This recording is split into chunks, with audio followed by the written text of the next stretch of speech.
Hi everyone, Candice Malcolm here. Welcome to another episode of This Week in Fake News. This is a show where we go through all of the most biased reporting in Canada, torch stories, and flat out fake news, and we unpack it all for you here. So let's jump right into it. I'm going to go all the way back to a story that came out last weekend, but it was after my podcast was released. And this is the CBC out in British Columbia. And you can see that they are doing some real journalism in this clip, in this story. They've actually decided that they're going to investigate something, and they're going to do the hard work and find the truth for Canadians.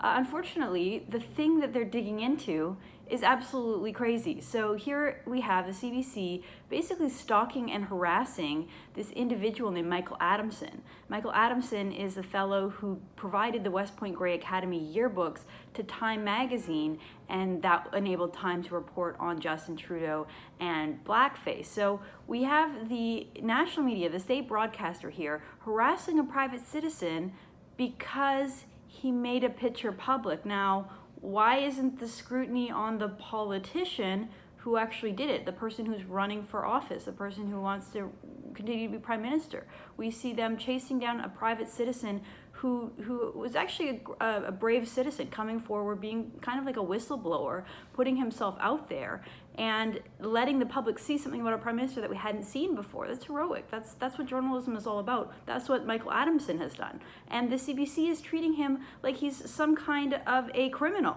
like he's some kind of a perp. They're chasing him down in his house. They did this creepy investigative video of him as if he's done something wrong. Today, Adamson resurfaced, pulling into the back of his Vancouver home in his luxury SUV, but refusing to emerge from his garage when CBC News tried to talk to him. Okay, Mr. Adamson, I just would like to ask... I have no comment beyond what I've said.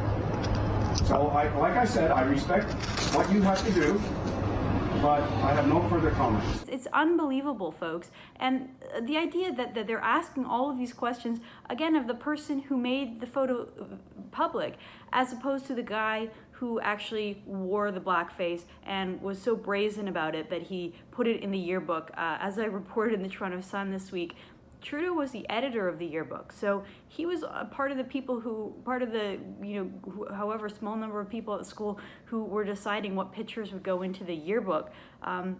He was the one that did it. So not only did he paint his skin black, go to a public event, very brash, openly wearing blackface, he then made the decision to let it live in infamy by putting it into the yearbook. And instead of the CBC and the state broadcaster maybe doing some research into Justin Trudeau, why don't we look into Justin Trudeau and his life in that era, in that time, when he was living in Vancouver, when he was teaching at this private school. We know that he left the school over some kind of a disagreement between Trudeau and the school. That was in Trudeau's memoir. Why don't we dig into that? Why don't we go and look into Trudeau's life at the time, talk to his roommates at the time, talk to people who went to the school, and get a better idea of Justin Trudeau, the politician, the guy wanting to run the country, as opposed to sending teams of journalists after the private citizen who made it public. It's really sad. It's like, the CBC has really shown who their alliance is to. And I know that people who watch the show and conservatives in Canada know full well that the CBC is biased. The CBC is pro-Trudeau. They're the pro-Liberal network. They lean left editorially. Probably the vast majority of their journalists vote for the Liberals or other left-wing parties. But, the idea that they can't even do a little bit of journalism to look at Trudeau, instead they focus on this private citizen. And it's really disheartening for me as a journalist, and I'll tell you why. I work with a lot of sources. I talk to a lot of whistleblowers. I talk to a lot of people who come to me with stories that they think should be public. And a lot of times I work with my editors. I talk to my editors at the Toronto Sun, or even just at True North. We talk it over as a team. And a lot of times just having an anonymous source come forward with something is not good enough. You have to put a name on it. You want to name the source and give the people some context as to who it is that's coming out with this story. And if this is the way that we treat whistleblowers in our country, if this is the way that the media treat individuals who are brave enough to come forward, put their name on a story, and in return they get harassed, they have journalists, stalking them, coming into their home, filming them inside their private vehicle in their private garage, and then going onto their property to ask them questions, why would anyone come forward with a complaint? Why would anyone be a whistleblower? So to the sources that I'm currently working with, the whistleblowers, talking to them, saying, you'd be doing a service to Canadians by coming forward with your story. You'd be providing a service to Canadians by filling in more information and being brave enough to put your name on it. Well, they look at this story and they look at the way that the CBC is harassing a individual, a private citizen, just for coming forward, and they say, forget it. Why would I ever come forward? Why would I ever put my family through that and put my name in the press and have the Globe and Mail and the CBC and the Toronto Star harassing me and my family? No way. And they don't do it. And because of it, the entire country is worse off. So this is a very unfortunate precedent to set. Bias aside, whatever. The CBC are in the pockets of the Liberals and they're biased. Put that aside. Just the treatment of a citizen here is disgraceful, and it's something that every Canadian should be upset about. This is not the way that we treat whistleblowers in our society. So, of course, we'd be much better served having those resources in those journalist outlets looking into the politicians, not into the private citizens. So that was super disappointing. Okay. Let's move on. Stay with the CBC, though. Of course, this week, Andrew Scheer, the Conservative leader, announced that his party was going to be cutting international aid, foreign aid that we give to other countries, by 25%. And, of course, the CBC comes out with a fact check. Andrew Scheer's claim about foreign aid deemed false. I mentioned this on an earlier program. I don't think that the CBC ever fact checks anything that Justin Trudeau says. And Justin Trudeau tells a lot of whoppers. A lot of the things that he says are completely untrue. But no, of course, Andrew Scheer puts out a claim that he wants to cut foreign aid, which is, I would go even further if I was the Conservatives. Foreign aid, it's the most unaccountable of the tax dollars. At least when tax dollars are spent in Canada, we can have some level of accountability of how our money is spent. But when we pass the money on to developing countries, there is nothing. There is no level of accountability, and we don't even want to think about where some of our money goes when it comes to putting money into poor dictatorships and countries with no rule of law, with no accountability, with no stable justice system or anything like that. And we're pouring billions of dollars into these countries. Sure, some of the international aid goes to helpful programs like building wells and drinking water and stuff like that, but a lot of money goes into the pockets of very corrupt people in very poor countries, and it's very well documented. I actually worked a lot on this when I was in grad school. I wrote papers on this topic. Bill Easterly is a professor over at NYU, and he documents just, the incentives are completely disaligned.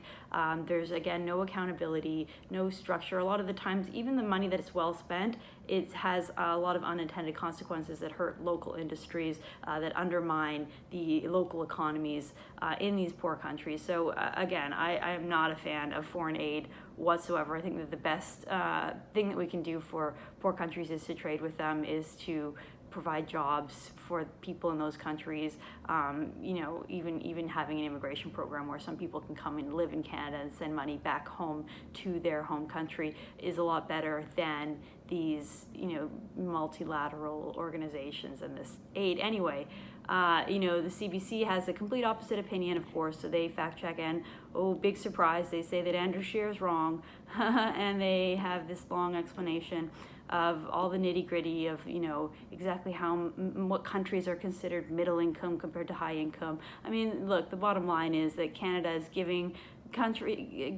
aid to countries, first of all, that we wouldn't even trade with, like Iran, and then also countries that are really not that poor. Like the fact that we're giving money to Italy is just kind of silly. And then one of the things that I thought was really amusing, the very next day, our friends over at Black Box Reporter. It's a great website.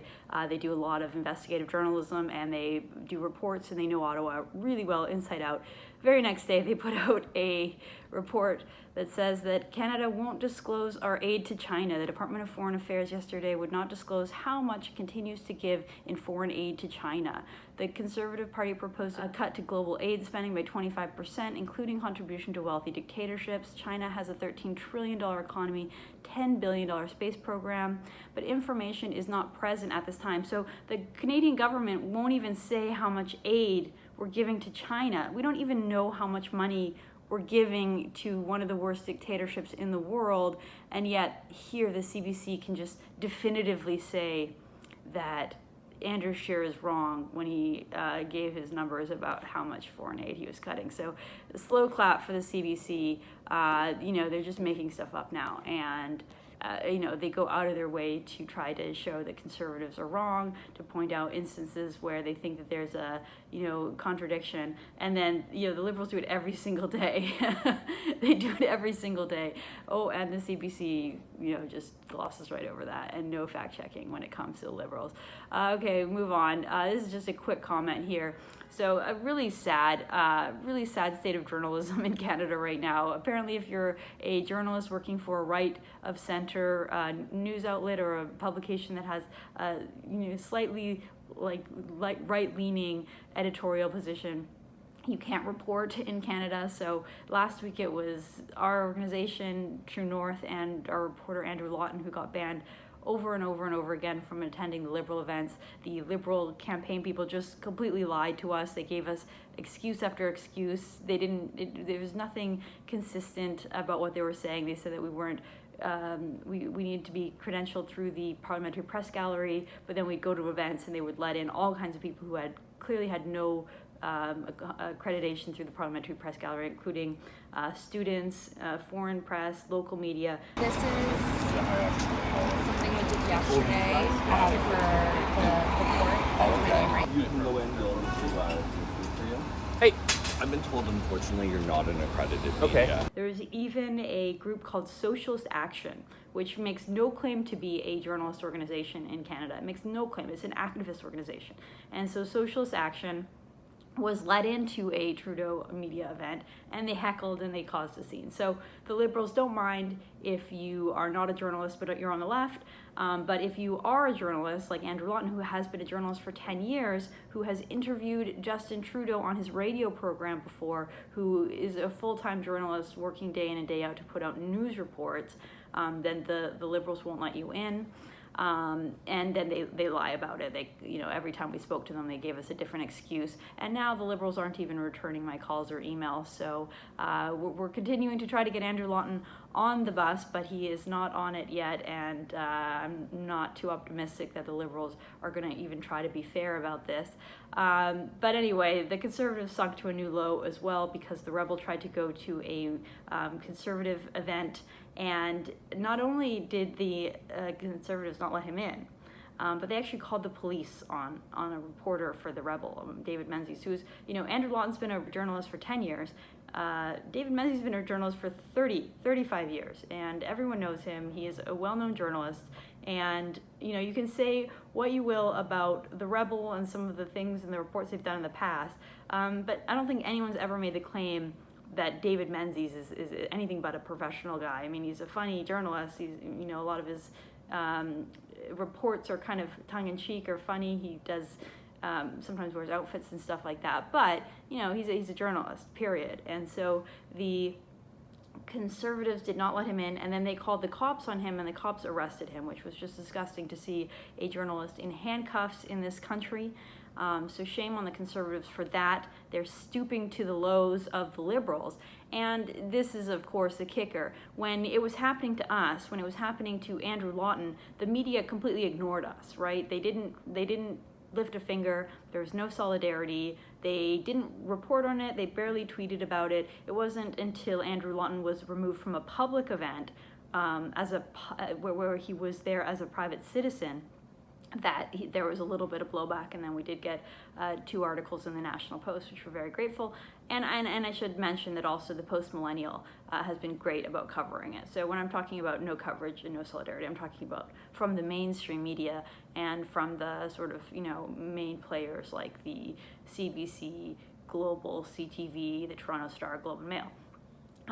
It happens once to the Rebel, and there's stories all over the place. So here's the Toronto Star writing about it. There is a mention of it in Maclean's. It was on CTV. So, when a conservative is doing something bad, all the mainstream media are there to cover it. When it happened over and over and over again on the Liberal campaign with Trudeau, there was no mention. So if you're just sort of like a casual viewer, a Canadian who's not paying a lot of attention, maybe not on social media, you would think, wow, the Conservatives are sure mean. They're not letting this journalist into the event, and you would have no clue that the Liberals have been doing it over and over and over and over again throughout the campaign. At least the Conservatives had some kind of a coherent explanation, which was they said that they don't allow news agencies that engage in advocacy, which the Rebel does, and then they listed a couple of other examples. The examples were not exactly aligned with what the Rebel is. They said Press Progress, which is like, Press Progress is the part of the Broadbent Institute, which is a left-wing NDP think tank. So, it's not really the same as the Rebel, which is just a pure media company, but at least they had a standard. The Liberals gave no standard whatsoever.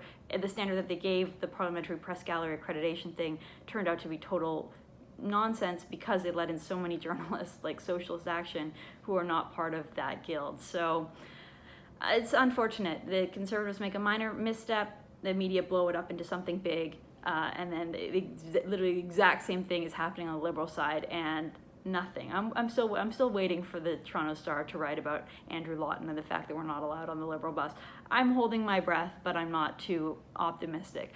Okay, everyone, I'm going to leave it at that. Thank you so much for tuning in. And if you see an example of a biased news story or something you want me to talk about, send it over.